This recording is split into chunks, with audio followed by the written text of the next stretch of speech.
Welcome to this explainer from the English Effect. I'm absolutely thrilled to have you here with us.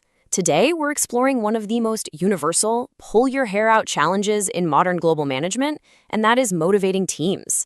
But hey, we're not just looking at the psychology behind it, we're going to master the advanced business English vocabulary you need to confidently discuss these exact concepts in executive meetings, performance reviews, or high-level leadership summits. So let's just dive right into it. For decades, traditional management has leaned heavily on what we call the carrot and stick approach. You know the drill. The carrot is your basic reward, like a salary bonus, while the stick is the penalty or punishment.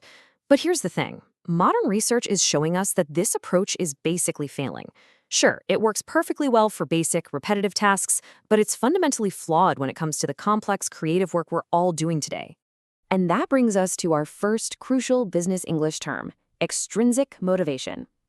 This happens when employees participate in an activity, well, not out of any genuine interest, but simply to grab a reward or dodge a negative consequence. Now, the absolutely crucial point here is that while extrinsic motivation does correlate with hitting those quick, short-term targets, relying on it way too heavily can actually trigger a long-term decline in both employee performance and creativity. Let's actually look at how you drop this term in a real-world corporate setting. Picture an executive analyzing team performance in a boardroom. They might say something like, "While we relied heavily on bonuses, we realized that extrinsic motivation alone couldn't sustain long-term engagement." Using vocabulary like this, it instantly shows a highly sophisticated understanding of organizational behavior. Notice the striking contrast here. Over on one side, we've got that external drive for rewards, our extrinsic motivation. But on the other side, we have intrinsic motivation. This is that deep internal desire to engage in activities purely for the sheer satisfaction and happiness they bring. To truly engage modern professionals, management literally has to figure out how to bridge the gap between these two. Which leads us straight to our second core term, intrinsic motivation. As we just saw, this is the desire to engage in activities because they satisfy deep internal needs. And research consistently shows that intrinsic motivation is incredibly cost-effective, it's long-lasting, and it triggers the absolute highest level of effort from your team. Honestly, it's pretty much the holy grail of corporate leadership. Here's how you might use this term professionally. Maybe during a performance review or a leadership training session, you could say, "By giving her ownership of the project, we tapped into her intrinsic motivation, resulting in exceptional work." Also, take a quick note of that phrase, tapped into. That's a fantastic business collocation, which basically just means to access or utilize a really valuable resource. So, the big question, how do we actually create this internal drive? Well, this builds right into our central framework, known as self-determination theory, or SDT. This theory essentially argues that true autonomous motivation is triggered only when three basic psychological needs are met in the workplace. And those three needs are autonomy, competence, and relatedness. Let's break these down one by one and learn the vocabulary associated with each. We're kicking things off with Pillar 1, cultivating autonomy. This is really the bedrock of an independent, dynamic workplace. Autonomy is defined as the desire to freely make choices and act following your own preferences and values, entirely without external constraints. Now, in a corporate setting, autonomy doesn't mean just letting people run wild and do whatever they want.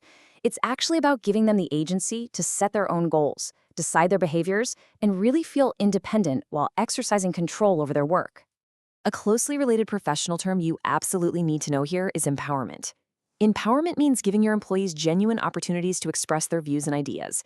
Basically, it means stepping away from that strict micromanagement style of supervision and actually allowing your team to actively participate in the decision-making process. Okay, let's quickly test your understanding in a real-world scenario. Listen closely and try to fill in the blank here. To increase team, the manager stepped back and allowed them to make independent decisions. Think about which of our brand new vocabulary words fits best right there. If you said autonomy, spot on. Excellent work. The manager is clearly giving the team the freedom to make their own independent choices, which perfectly illustrates the idea of cultivating autonomy. All right, let's keep building that executive vocabulary. Moving right along to Pillar 2 of the self-determination theory, building competence. Competence refers to an individual's ongoing pursuit of self-development. It's that great feeling of being fully able to complete tasks efficiently and really exert your abilities to the fullest. See, when employees feel they have enough competence, meaning they actually have the specific skills and resources required for the job, they naturally experience a massive rise in that intrinsic self-motivation we talked about earlier. And that brilliantly illustrates our next term, straight out of goal-setting theory, which is attainable. For goals to actually build an employee's competence, they have to be attainable, meaning, quite simply, capable of being achieved. If goals are way too easy, people just get bored. But on the flip side, goals that are unrealistically difficult, they completely destroy motivation. A truly great manager knows how to set targets that are challenging, yet totally attainable. Let's put this one into practice. Complete this thought for me. The project timeline was challenging, but ultimately, which boosted the team's overall confidence. So, what's the missing adjective there? The answer is attainable. A challenging but attainable timeline is exactly what builds competence and self-efficacy. You're doing fantastic with these. Let's jump into the third and final pillar. Our third section focuses on pillar 3, fostering relatedness. Honestly, this is probably the most human element of corporate management. Relatedness is simply the innate human desire to feel connected to a group, to be valued by others, and to gain genuine social recognition and support. Especially in today's era of remote work and scattered global teams, providing emotional support and cultivating a deep sense of belonging isn't just nice to have. It is an absolutely critical, non-negotiable driver of workplace productivity.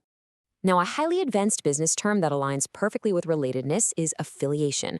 Coming from McClelland's 3 needs theory, affiliation is the intense desire to establish and maintain amicable interpersonal relationships. People who have a really high need for affiliation are the ones always seeking out friendly participation, cooperative interaction, and those strong collaborative team dynamics. All right, let's lock in this final concept. Fostering a sense of blank among remote workers is essential for maintaining strong team cohesion. Which of our terms perfectly fills that blank? The correct answer is relatedness, though actually you could absolutely use affiliation here as well. Both work perfectly. Fostering relatedness is what builds that essential team cohesion. I guarantee mastering this level of high-level business vocabulary is going to make your professional communication incredibly precise and impactful. Just before we wrap up, I want to leave you with one quick bonus concept from Herzberg's theory, and that's hygiene factors versus motivators. See, hygiene factors, things like your base salary or office safety, they really only prevent dissatisfaction. They don't actually motivate you to go above and beyond. True motivators, like the autonomy, competence, and relatedness we literally just unpacked, those are the things that drive deep, genuine engagement. The vocabulary we've covered today, words like extrinsic, intrinsic, autonomy, empowerment, attainable, relatedness, and affiliation, these are absolutely essential tools for any modern global professional. But here's the real challenge for you. If you look at your own team right now, are you merely managing their hygiene factors, or are you actively sparking their true intrinsic drive? Ask yourself, what is your primary driver of intrinsic motivation? Let us know down in the comments, and hey, try to use at least one of our new vocabulary words when you do. Keep pushing yourself to improve those professional English skills. Don't forget to subscribe to The English Effect, and I will catch you in the next explainer.